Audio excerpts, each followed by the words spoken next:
घराबाहेर चुकूनही ही 3 झाडे लावू नका. या झाडांची सावली सुद्धा आपल्या घरावर पडायला नको.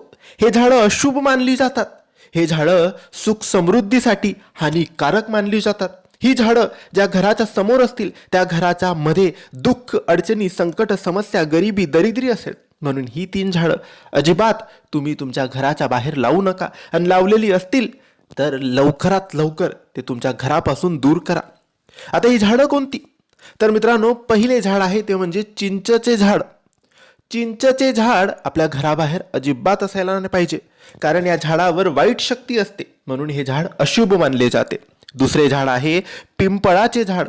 पिंपळाचे झाड हे आरोग्यासाठी हानिकारक असते, अशुभ असते आणि आर्थिक नुकसान करते. म्हणून हे झाड आपल्या घराबाहेर असायला नाही पाहिजे. नंतर ते झाड आहे ते म्हणजे काटेरी झाड. ज्या झाडांना काटे असतील ते झाड सुद्धा नसायला पाहिजे.